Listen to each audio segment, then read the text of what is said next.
안녕하세요, 찰리브라입니다. 워낙 많은 분들이 XRP에 관해서 걱정들을 많이 하셔가지고 저한테 댓글을 많이 달아주세요. 그래서 그레이스켈 자산운용사 트러스트 상품에서 이게 빠졌는데 어떡하냐, 그럼 이거 망하는 거 아니냐라고 이제 걱정 많이 하시죠. 당연히 걱정 많이 하시, 저도 이해해요. 근데 저도 물론 지금까지 가지고 있어요. 두 개의 거래소에 나눠서 저는 가지고 있어요. 물론 제 포트에서 뭐 그렇게 많은 양도 아니고 그렇게 적지 않은 양이긴 하지만 어쨌건 이런 루머가, 이런 소송에 휩싸이면서 저는 더 많이 샀다고 제가 말씀드렸잖아요. 다 그건 다 근거가 있고 이유가 있었기 때문에 이제 저도 그랬던 거고. 일단은 또 한 번 이 사진을 보여드리는데, 이 CRC는 2019년 10월 달에 설립이 된 거예요. 자, 오늘 이제 미국에서 미국 증권거래위원회한테 국가 헌장을 받았어요. 디지털 뱅크로. 예. 그래서 은행하고 동등한 승인을 받은 거예요. 그 동급 취급을 받는 게 앵커리지라는 그 거래소예요. 그래서 어쨌든 그 협회 중에 이제 협회에 들어가 있는 은행 중에 하나이고, 뭐 코인베이스는 누구나 다 아는 거고, USDC를 찍어내는 서클사, 그리고 여러분들이 누구나가 다 알고 있는, 한국 사람이면 지금 현재는 저 때문에 누구나가 다 알고 있는 그레이스켈 자산운용사까지 해서 이들이 XRP를 증권으로 규정한 원래 장본인들이에요. 색이 아니라, 이거는 확실하게 짚고 넘어가야 돼요. 이 사람들이 먼저 그렇게 했어요. 2019년 10월 달부터 벌써 이 협회를 만들었었고. 근데 왜 그러냐? 왜 이 사람들이 과연 증권과 비증권을 구분하냐?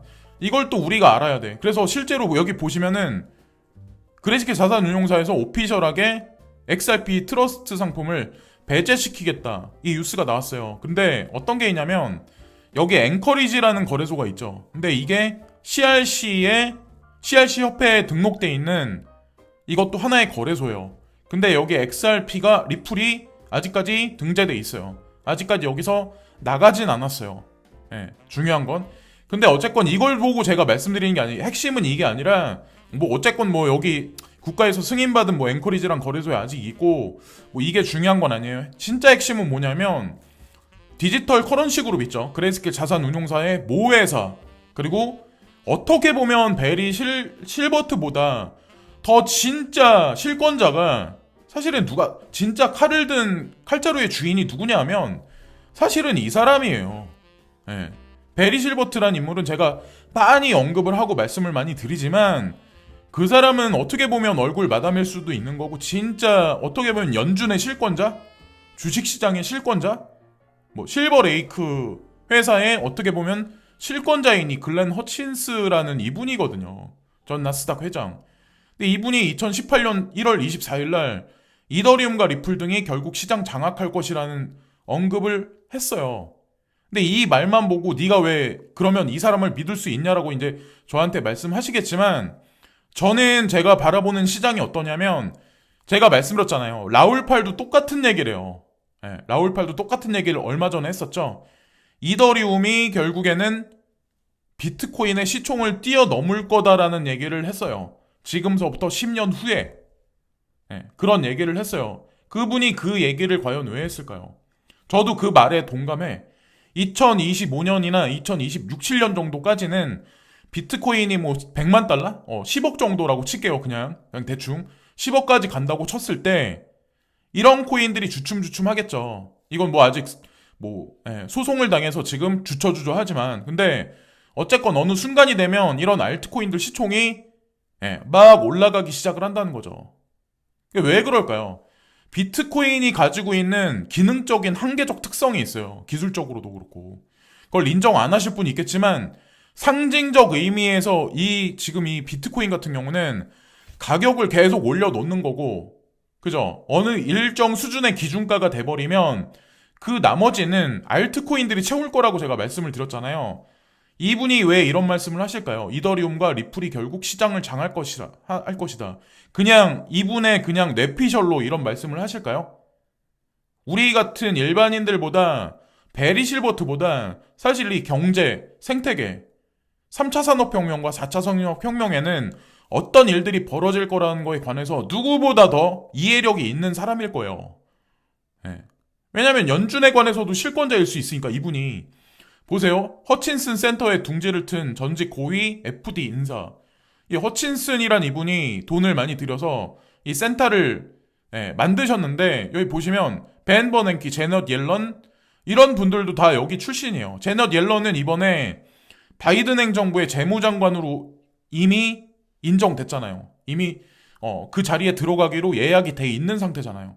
그러면 이 허친슨이라는 인물은 과연 어떤 인물일까요? 이분이 재무장관으로 되면 과연 연결이 안 돼 있을까요? 이 글렌 허친슨이라는 이분하고 다 연결이 돼 있다니까요.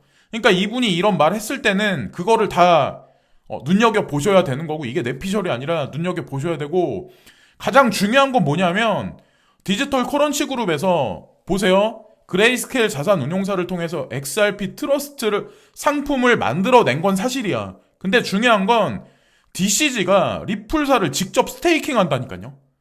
이거는 XRP를 사고 팔고 하는 게 아니라 리플사에 이미 투자가 돼 있어요. 글렌 허친슨을 통해서. 글렌 허친슨이란 이분은 디지털 커런시 그룹의 이사 중에 핵심 이사예요. 자, 여기까지 말씀드려도 아마 납득을 안 하실 분이 있을 텐데, 여기 보시면 리플사 그리고 G캐시 일렉트로닉 컴퍼니에 관해서도 디지털 커런시 그룹은 직접적으로 코인에 투자하는 게 아니라 이 회사에 투자하는 사람들이에요. 근데 저한테 이제 그러실 거야.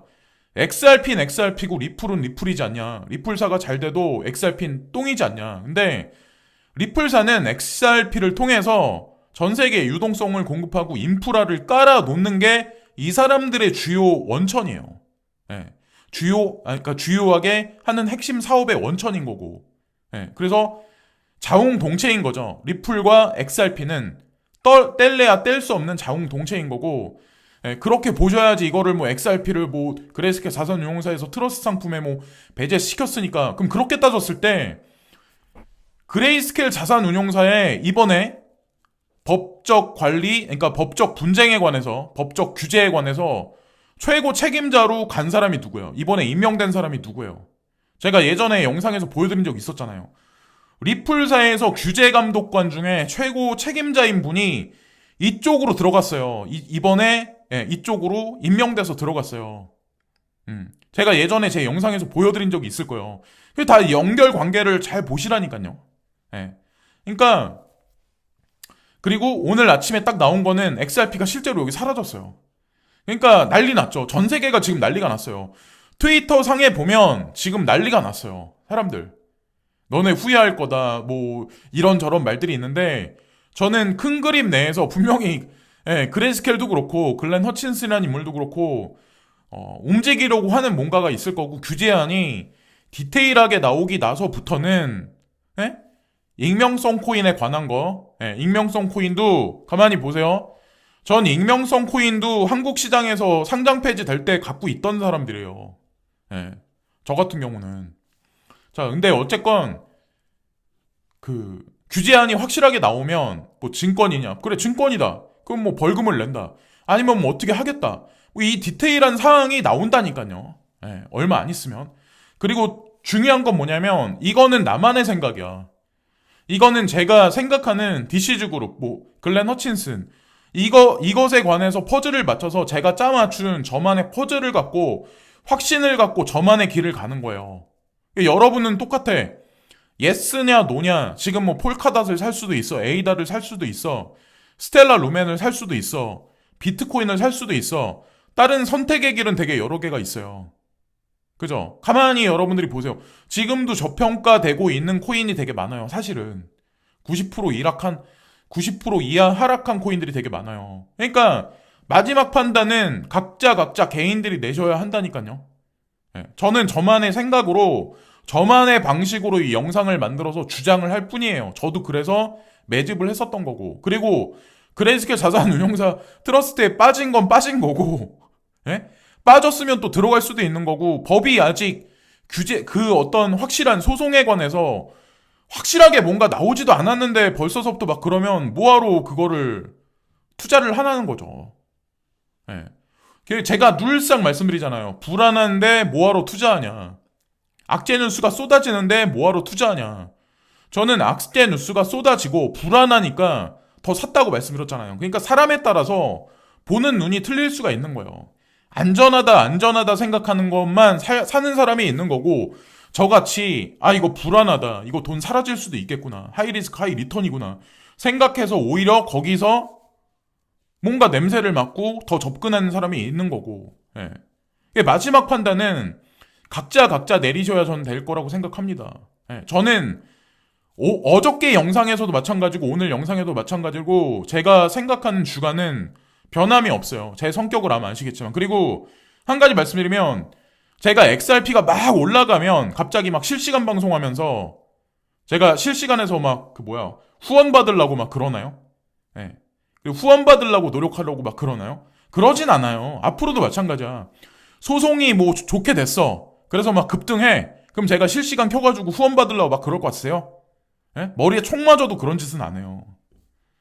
그러니까 어쨌든 마지막 판단은 각자 개인이 내리시고, 제가 오늘 이 영상에서 말씀드린 여러 가지 어떤 그 소스와 그런 자료들이 100%막 논리적이고 막 그런 건 아니겠지만, 곰곰이 마지막 어떤 그 결론은 곰곰이 잘 퍼즐들을 한번 맞춰보세요. 응? 과연 이런 상황이 지금 왜 있을까? 이 코인 생태계에 전례 없는 일이에요. 예, 제가 봤을 때는. 그래서 오히려 저는 더 호기심이 많이 가고, 그렇게 했었던 거고. 예, 그래서 이런저런 사항에 관해서 말씀을 드렸는데, 속 시원한 해답을 제가 못 드렸을 수도 있어요. 근데, 어쨌건 예스냐, 노냐, 그것에 관해서는 뭐 각자의 판결이라, 예, 각자 이제 선택을 하셔야 될 거라고 저는 생각합니다. 저는 그냥 끝까지 그냥 노란 길로 갈 거예요. 예, 소송의 결과가 나올 때까지. 예, 지금까지 찰리 브라운이었고요. 이것으로 오늘 영상은 마치겠습니다. 또 다른 영상에 괜찮은 영상이 있으면, 이슈거리가 있으면 또다시 영상으로 찾아뵙겠습니다. 구독과 좋아요 부탁드리겠습니다. 감사합니다.